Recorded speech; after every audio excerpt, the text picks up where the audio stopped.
ဒီအပင်ကတော့အပင်လောကရဲ့စီကန်းတွေကိုဖောက်ဖျက်ပြီးတပ်ဖြတ်စားထောက်ဖို့ရွေးချယ်ခဲ့တဲ့လူစိုးကြီးတအုပ်ပါသူ့ရဲ့နာမည်ကတော့ Venus Flytrap လို့ခေါ်ပါတယ်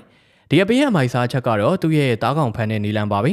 သူ့ရဲ့ထောင်ချောက်အရွက်တွေထဲမှာအာယုံခံအမွှေးမြင့်လေးတွေရှိပါတယ်ဒီအမွှေးမြင့်လေးတွေကိုအင်ဆက်ကောင်လေးတစ်ကောင်ကလာထိမိပြီဆိုပါစို့အပင်ကချက်ချင်းပိတ်ချလိုက်မယ်လို့ထင်လားမပိတ်ပါဘူးဗျဘာလို့လဲဆိုတော့လေတိုင်းလို့သေးရွက်ကြတာလားမိုးရေစဲထိတာလားဆိုတာကိုသူကခွဲခြားနိုင်လို့ပါဒါပေမဲ့စက္ကန့်20အတွင်းမှာအဲ့ဒီအမွှေးမြင့်တွေကိုနောက်တစ်ချိန်ထပ်ထိမိလိုက်ပြီဆိုရင်တော့ဂျက်ဆိုပြီးတော့ချက်ချင်းပိတ်ချလိုက်ပါတော့တယ်ဒီလိုပိတ်ချလိုက်တဲ့အမြန်နှုန်းကမျက်ထောင်တစ်ခတ်စာအချိန်ရဲ့10ပုံတစ်ပုံလောက်ပဲကြာတာမို့ဘယ်အင်းဆက်မှမလွတ်မြောက်နိုင်ပါဘူးနောက်ပြီးသူ့ရဲ့နာမည်က Flytrap ရင်ကောင်ဖမ်းပင်ဆိုပေမဲ့တကယ်တမ်းသူအကြိုက်ဆုံးကရင်ကောင်နေမဟုတ်ပါဘူးသူကမြေပြင်နဲ့ကပ်ပေါက်တဲ့အတွက်သူ့ရဲ့အဓိကစားစာကပင့်ကူတွေနဲ့ပရွဲစိတ်တွေဖြစ်နေတာကလည်းရဲစရာကောင်းတဲ့အချက်တစ်ခုပါပဲ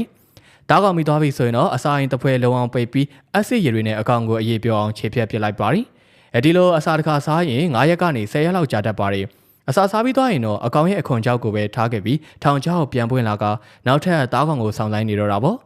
သူတို့ကအမေရိကန်နိုင်ငံမြောက်ကယ်ရိုလိုင်းနားဒေသကမြေစီလွာညံပြင်းတဲ့ရွှွန်နွန်တော်တွေမှာပေါက်ရောက်တာမလို့ရှင်သန်နိုင်ဖို့အတွက်အခုလိုအသားစားပြီးတော့အာဟာရဖြည့်စွက်နေရတာပဲဖြစ်ပါတယ်